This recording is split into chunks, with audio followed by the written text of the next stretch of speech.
तो आज की मूवी का टॉपिक एकदम डिफरेंट है। इस मूवी के अंदर एक ऐसी परिस्थिति आती है कि एक बंदा जिसने अभी तक अपना खाता नहीं खोला, वो सिर्फ अपना खाता खोलने के लिए अपनी जान खतरे में डालने के लिए तैयार है। अब खाता खोलना जिसको नहीं मालूम वो कृपया कमेंट में पूछ सकता है, हमारे एक्सपर्ट उनको बता देंगे। तो आज हम जिस मूवी को एक्सप्लेन करने वाले हैं वो मूवी दो ऐसे भाइयों के ऊपर है जो एक अलग ही दुनिया में पहुंच जाते हैं। वो दुनिया तो है पृथ्वी में, पर वो दुनिया कोई आम दुनिया नहीं है। वैसे दुनिया नहीं, एक तरह की बस्ती है और इस बस्ती की हर एक हस्ती खाते पीती हस्ती है।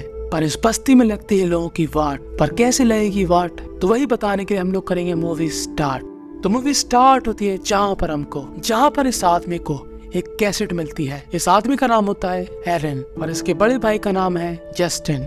अब एरन इस कैसेट को लेकर टीवी पर चलाता है, जहाँ पर एक खूबसूरत सी महिला कहती है कि मैं चाहती हूँ कि तुम लोग वापस आ जाओ, यहाँ पर हम लोग खाएंगे पिएंगे एंजॉय करेंगे, हम लोग तुमको मिस कर रहे हैं। तब जस्टिन बोलता है कि हम लोग वहाँ पर नहीं जाने वाले, हम लोग वहाँ से वापस इसलिए आए थे क्योंकि ये बस्ती क्रेजी लोगों से भरी पड़ी है। ये लोग अपने आप को मारने वाले थे और मैं तुमको वहाँ से बचाकर यहाँ पर लाया। अब जस्टिन जिस घटना के बारे में बात कर रहा, ये घटना जब हुई थी जब एरन की एज काफी छोटी थी, इसलिए उसको इतना कुछ याद नहीं है। एरन कहता है मुझको तो सब कुछ ठीक लग रहा, पर जस्टिन बोलता है नो मीन्स नो। पर यहाँ पर इन दोनों की लाइफ कुछ खास नहीं चल रही थी। इन लोगों के पास खाने के लिए पर्याप्त खाना भी नहीं था। ये 10 वाली मैगी, सॉरी ये 15 वाली मैगी खाकर गुजारा कर रहे। तो हम लोग समझ सकते हैं कि इनके दिन कितने बुरे चल रहे। एरन कहता है कि भाड़ में गई दुनियादारी, हम लोग उस बस्ती में जाएंगे। जस्टिन बोलता है नहीं मीन्स नहीं। एरन बोलता है सिर्फ एक दिन के लिए। अब जस्टिन बोलता है ठीक है चलते हैं। अब जस्टिन जब उस बस्ती से पहले निकला था तब उसने एक इंटरव्यू दिया था कि वो बस्ती क्रेजी लोगों से भरी पड़ी है, वहाँ की दिनचर्या एकदम अजीब है और वहाँ के लोग कुछ दिनों बाद सुसाइड करते हैं। पर अब भाई यहाँ पर अड़ चुका है कि मुझको वहाँ पर जाना है। तो ये लोग कुछ सामान बेचकर एक कार लेकर निकल जाते हैं उस बस्ती की तरफ और ये लोग कुछ ही घंटों के बाद उस जगह पर पहुँच जाते हैं और वहाँ पर जाकर जस्टिन अपनी माँ की बहुत खूबसूरत सी फोटो बनाकर उनसे प्रे करता है कि मैं एरन का ख्याल हमेशा रखूंगा। पर यहाँ पर जस्टिन को कुछ अजीब लगता है। वो एक साइड देखता है तो वहाँ पर भी कौवे उड़ रहे हैं और दूसरी साइड देखता है तो वहाँ पर भी, और सेम आकार में। तो उसकी लुप हो जाती है। तो वो गाड़ी में बैठकर अपने भाई के साथ आगे बढ़ता है और ये लोग पहुंच जाते हैं उसी बस्ती में जहाँ पर कोई वॉकिंग कर रहा होता है, कोई गाड़ी चला रहा होता है। तभी यहाँ पर आता है बस्ती का हस्ती, मेरा मतलब इस बस्ती का लीडर, जिसका नाम होता है हल। हल इन दोनों का ही स्वागत करता है। वो एरन से पूछता है कि क्या तुमने मुझको पहचाना। एरन कहता है हाँ थोड़ा बहुत। हल कहता है चलो ठीक है हम लोग खा पी लेते हैं। और यहाँ पर इनको भरपूर खाना मिलता है और साथ में चिल्ड बियर भी। और अब यहाँ पर एक महिला अपने मित्र के साथ आती है। इस महिला का नाम होता है एना। अब एना को देखकर जस्टिन एकदम से घबरा जाता है क्योंकि एना एरन से 20 साल बड़ी है, पर अभी भी वो बूढ़ी नहीं लगती। एना बोलती है एरन से कि क्या तुमने मुझको पहचाना। तब एरन बोलता है हाँ थोड़ा बहुत। जस्टिन पूछता है कि तुम सभी लोग एकदम हेल्दी लग रहे। तब हल बोलता है हाँ क्योंकि हम लोग अच्छा खाते पीते हैं, घूमते फिरते हैं और फ्रेश एयर लेते हैं। यानी कि वो साफ साफ जस्टिन को सी बना रहा। अब यहाँ पर एक और महिला आती है जो कि फुल टू जस्टिन पर मारती है लाइन, पर जस्टिन के पास नहीं था टाइम। इस महिला का नाम होता है लिजी, जो कि बनाती है पेंटिंग्स। जो वो देखती है वो उतार देती है, वो बना देती है अपनी ड्राइंग पर। लिजी जो कि अपनी खूबसूरती से सबका ध्यान आकर्षित कर लेती, जैसे कि अभी आपका कर लिया। मुझे मालूम है आप कहाँ देख रहे, लिजी के बालों को। क्या मतलब आप लोग वहाँ नहीं देख रहे थे। यहाँ पर एक जादूगर भी होता है। वो कहता है कि मैंने इतने सालों तक प्रैक्टिस करी कि मैं जादू में हो चुका हूँ एक्सपर्ट। मुझे अपनी कला को सीखने के लिए 100-200 साल लगे। तब एरन को लगता है कि इसे बिना पिए चढ़ गई। और जब ये दोनों ही रेस्ट करने अपने रूम में आते हैं तब एरन कहता है कि एना और उस जादूगर का चक्कर तो नहीं चल रहा। तब जस्टिन बोलता है कि उससे क्या फर्क पड़ता, इस बस्ती के लोग संस्कारी वाली प्रक्रिया नहीं करते। तब एरन को काफी अजीब लगता है। तब जस्टिन और कहता है कि बेटा वो तेरे से 20 साल बड़ी है, तो अगली बार मिलना तो आंटी बोलना। और अपने भाई की सीख को लेकर एरन यहाँ पर सो जाता है। और अगले दिन जस्टिन जब वॉक पर जाता है तब उसको एक आदमी दिखता है जो कि पागलों की तरह पूरा दिन बस चलता ही रहता। और अब रात होने के बाद हीरो लकड़ी जलाकर टाइम पास कर रहे होते हैं। यहाँ पर और भी कई लोग होते हैं जो कि इस कैंप का हिस्सा बनने के लिए यहाँ पर आए हैं। अब यहाँ पर जस्टिन नहीं होता तो एरन को फुल मौका मिलता है एना से बात करने का। वो कहता है कि तुम्हारा इंटरेस्ट किस में है। तब एना बोलती है मैं तुमको दिखाती हूँ कि मेरा इंटरेस्ट किस में है, और वो उसको दिखाती है अपनी ड्रेसेस। आप क्या सोच रहे थे। खैर तो एरन को उसकी ड्रेसेस काफी अच्छी लगती है। और दूसरी तरफ जब जस्टिन यहाँ पर आता है तभी जादूगर उसको रोक लेता है और कहता है कि रुक जस्टिन, मैं दिखाता हूँ तुझको जादू। वो देता है उसको एक कार्ड और ये जादूगर सही गैस कर लेता है, पर जस्टिन उसकी बेइज्जती के लिए कहता है कि नहीं ये कार्ड तो नहीं था। जादूगर बोलता है अच्छा बेटे वो कहता है कि एक और ट्रिक। अभी जादूगर एक बॉल लेकर ऊपर फेंकता है और काफी देर तक रुकने के बाद भी वो बॉल नीचे नहीं आती और वो जस्टिन का हाथ लेकर आगे बढ़ाता है। वैसे ही वो बॉल जस्टिन के हाथ में आ जाती है और जस्टिन की थोड़ी बहुत फट जाती है कि ये जादूगर तो बवाल चीज है। तभी यहाँ पर हल्ला गुल्ला होता है। दरअसल रात में ये लोग एक गेम खेलते हर हफ्ते। इस गेम का नाम होता है स्ट्रगल। स्ट्रगल में एक रस्सी को आपको खींचना है अपनी तरफ। अब ये रस्सी किससे बंधी? ये लोग कहते हैं कि यहाँ पर एक पेड़ है। हल इस रस्सी को नहीं खींच पाता। तब हल आगे बुलाता है एरन को। एरन पहली बार वो नहीं खींच पाता, फिर उसको महसूस होता है कि उसके दिल की घंटी बजाने वाली है ना यहीं पर खड़ी। तो वो दूसरी बार ट्राई करता है और मेहनत करने वालों की कभी हार नहीं होती और वो इस रस्सी को अच्छी तरीके से खींच लेता है। और अब हल कहता है कि जस्टिन तुम भी ट्राई करो। तो जस्टिन जब खींचता है तब ये पेड़ उसको इतना खतरनाक झटका देता है कि उसका हाथ छिल जाता है और इस छिले हुए हाथ पर मलहम लगाती है लिजी, जो होना चाहती है जस्टिन के साथ हमेशा के लिए बिजी। पर जस्टिन सख्ती का पालन करने वाला है और उसको मालूम है कि वो कल अपने भाई के साथ यहाँ से निकलने वाला है। पर उसका भाई कहता है कि मुझको ये जगह काफी अच्छी लग रही, क्या हम लोग एक और दिन रुक सकते?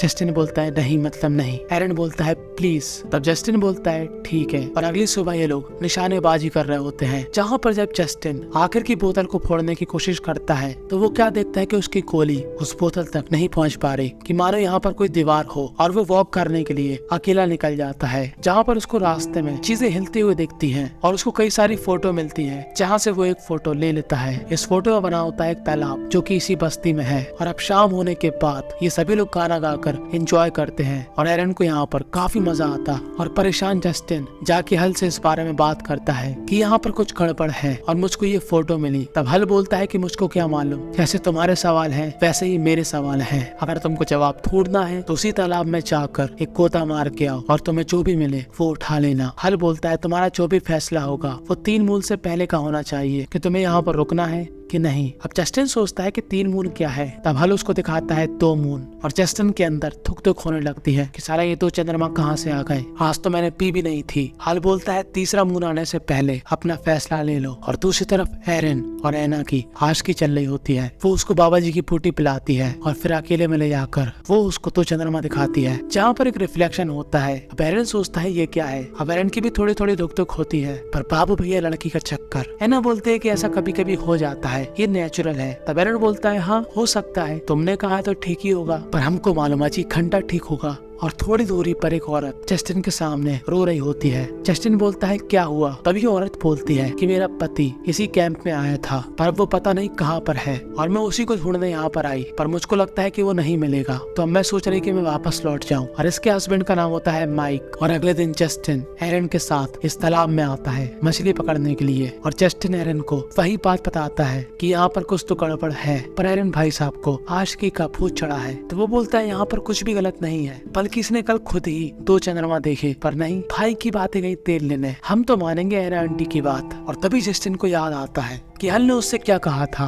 इस तालाब में डुबकी लगाने के लिए। और जस्टिन बिना कुछ सोचे समझे इस तालाब में डुबकी लगा देता है और वो काफी देर लगा देता है ऊपर आने में। तो एरन घबरा जाता है और एरन जैसे ही नीचे आने की कोशिश करता है उसका भाई एकदम हड़बड़ी में ऊपर आता है एक बॉक्स के साथ। जस्टिन बोलता है यहाँ से भागो, कोई चीज ने मेरे को नीचे पकड़ा। और वो चीज हमको साफ साफ दिखती है। अब इस बॉक्स के अंदर होती है कैसेट, जिसको एरन लेकर यहाँ से चला जाता है। और लिजी बेचारी जो कि बार बार ट्राई कर रही कि जस्टिन उसके प्यार में गिर जाए, वो उसको एक गिफ्ट भी देती है, अपने हाथों से बनाई हुई पेंटिंग, जहाँ पर हम लोग क्या देखते हैं कि काफी बड़ा मॉन्स्टर एक आदमी के सामने खड़ा। और एरन ने वो कैसेट आकर हल को दी थी और हल यहाँ पर सबके सामने उस कैसेट को प्ले करता है। दरअसल ये कैसेट थी काफी पुरानी, जिसको रिकॉर्ड किया था जस्टिन ने। और इसी रिकॉर्डिंग की वजह से इस बस्ती की काफी बेइज्जती हुई थी, क्योंकि ये लोग इस वीडियो में काफी अजीब बातें कर रहे होते हैं। और अब यहाँ पर इन दोनों को काफी अनकंफर्टेबल महसूस होता है और ये लोग बाहर निकल जाते हैं। पर हल इन दोनों को रोक लेता है और कहता है कि तुम लोग यहीं पर रुको, मैंने तुमको माफ किया, हम लोग परिवार की तरह हैं, हम लोग कोई अलग लोग नहीं है, हमारे पास भी ह्यूमन शरीर है, हमारी भी फीलिंग्स है, हम लोग भी आम इंसानों की तरह रहते हैं। तब एरन बोलता है तुम लोगों की फीलिंग्स है, यानी कि तुम लोग संस्कारी हो सकते हो। तब हल बोलता है हाँ बिल्कुल। और यही बात सुनकर एरन अपने भाई पे चटक जाता है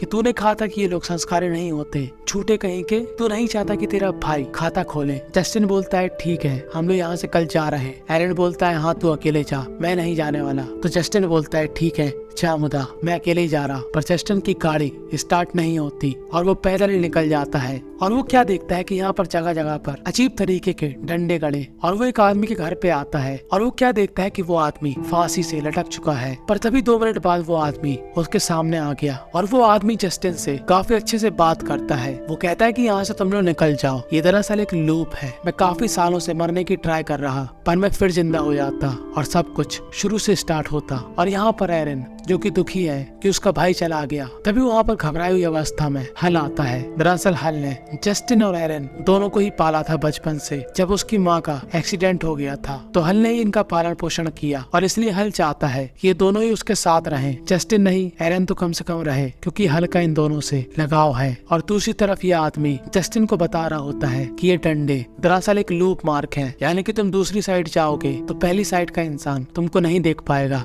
और अब अगले दिन एरन दुखी अवस्था में यहाँ पर टहल रहा होता है कि तभी वो क्या देखता है कि ऊपर से फोटो गिरने लगी। और वो फोटो होती है उसी की अभी के मोमेंट की, जब वो ऊपर देख रहा था कि मानो एक कैमरामैन आसमान में बैठा और वो इस बारे में हल से पूछता है। तब हल बोलता है कि यहाँ पर एक ऐसा क्रिएचर है जो कि हम सभी को देखता है और हमको सब कुछ प्रोवाइड करता है। तब एरन बोलता है कि इसका मतलब वो मुझको भी देख रहा। और एरन कहता है कि मैं जा रहा हूँ ढूंढने अपने भाई को। और वो हल से हाथ मिलाकर यहाँ से चला जाता है जस्टिन की तलाश में, जहाँ पर उसको भी वो लूप वाले डंडे मिलते हैं। और एरन इस डंडे के दूसरी तरफ आ जाता है और जब वहाँ पर एना आती है तो वो उसको नहीं देख पाती और ना ही वो एना को देख पाता। पर मैं आपको एक खुशखबरी बताना भूल ही गया, एरन ने पिछली रात खाता खोल लिया। जी हाँ, इसलिए अब एना उसकी तलाश में है। पर एरन ने अपना प्यार छोड़कर अपने भाई को चुना। और दूसरी तरफ जस्टिन जो कि अपने सफर में 2 और लोगों से मिलता है। ये दोनों ही लोग अपने आप को मारने का काफी ट्राई कर रहे हैं, पर ये लोग फिर से जिंदा हो जाते और फिर से उस लूप में फंस जाते। जैसा कि आप लोग यहाँ पर देख सकते हो, ये आदमी अपने दोस्त के साथ इस घर में पेट्रोल डालकर यहाँ पर आग लगा लेता और जस्टिन को काफी बुरा लगता है। पर तभी फिर से सब कुछ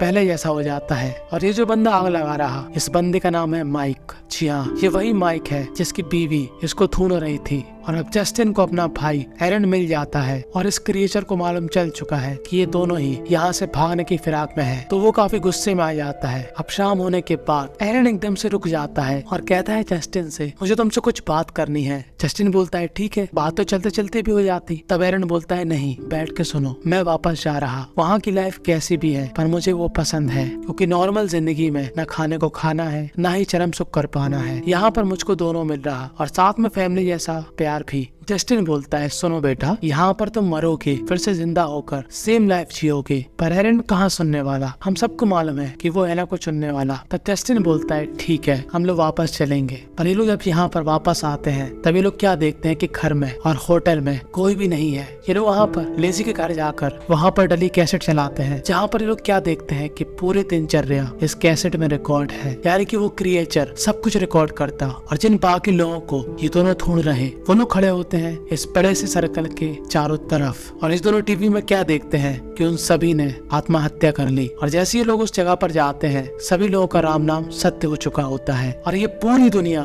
दोबारा से बनने के लिए तैयार होती है, क्योंकि तीसरा चंद्रमा कंप्लीट होने ही वाला है। और ये लोग अपनी गाड़ी लेकर यहाँ से भागने की पूरी कोशिश करते हैं और ये लोग कैसे ना कैसे करके अपनी गाड़ी को स्टार्ट कर लेते हैं। पर ये मॉन्स्टर उनके पीछे पड़ जाता है और इनको सामने अपने एक मिरर सा दिखता है और ये लोग पूरी रफ्तार में वहाँ पर गाड़ी घुसेड़ देते हैं दूसरी साइड, जहाँ पर है रियल दुनिया। और ये दोनों ही काफी खुश होते हैं कि हमने उस क्रिएचर को पप्पू बना दिया और अपनी जान बचा ली। पर कुछ ही घंटों के बाद उस दुनिया के सभी लोग वापस आ जाते हैं और ये दोनों निकल जाते हैं असली दुनिया की तरफ अपनी असली जिंदगी जीने। और बस यहीं पर ये मूवी थी एंड हो जाती है। तो अगर आपको ऐसी दुनिया में जाने का मौका मिलेगा तो क्या आप लोग जाओगे या चुनोगे अपनी नॉर्मल जिंदगी जो कि आप आज जी रहे?